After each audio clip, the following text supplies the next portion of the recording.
Hey guys, Chris here with RonBootsFarm.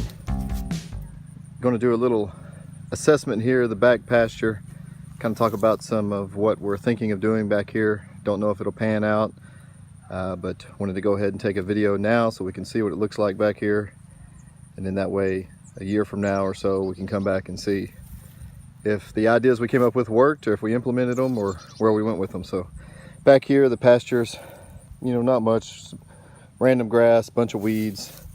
Just had the donkeys on it, kind of just, they got the run of the whole place. So of course, if you don't know anything about mob grazing or rotational grazing, when animals are back and they have access to the whole pasture, they're just going to eat basically the candy, the things they like, and they're going to leave everything else. So currently trying to come up with some ideas of how we can rotational graze not only the donkeys, but if we wanted to get more goats or some other kind of small animal, homestead animal to rotate through here, maybe even some pasture rotated chickens following behind the donkeys and goats, or what else we have. So kind of what we're looking at now is coming up with some temporary housing, because the barn's way up there. If we had them in some kind of paddock back here and a storm came up, they're gonna have to have some kind of housing. If there was a big storm or we knew it was a freeze or something, we could move them up to the barn, but we would want some kind of housing back here. So we're looking at some ideas for that,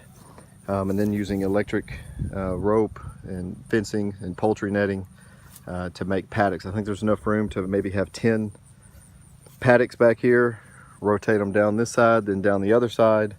You can see the sprayer going off now. We have an aerobic septic system, so there's an area there. You can kind of see one of the sprayers right there. Watch out, donkey. There's 2 of those, so we're going to fence that area off and use that just kind of as a wildlife area for butterflies and that kind of thing. Plant some trees that do good with a lot of water, and plant some maybe catalpa or catawba trees, depending on how you say it, for fishing worms and things like that in that area. Then that way we could rotate the donkeys, goats, whatever else we decide to get through these paddocks. Using the temporary electric fence will save on money, so we don't have to put in permanent fencing, decide we don't like that idea, and then we have a bunch of fence that we spent money on and then need to get rid of. So that's kind of the idea for now. Again, we'll see how that works out. Not sure when we'll move forward with that. It may be the spring before we move forward with anything. It's currently the end of October 2017.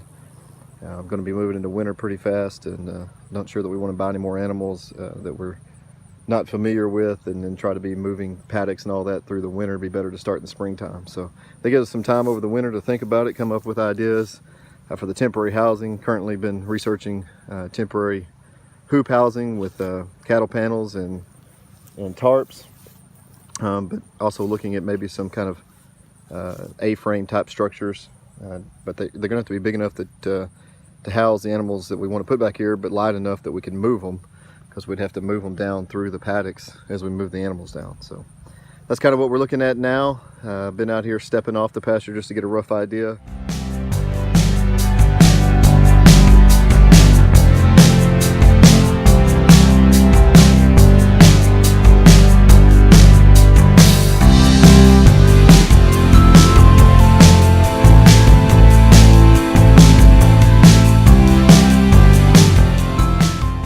Of how many paddocks we could fit in and the sizes. Of course, later we would actually get out here with a 100 or 200 foot tape and mark those off, but just getting a rough idea for now.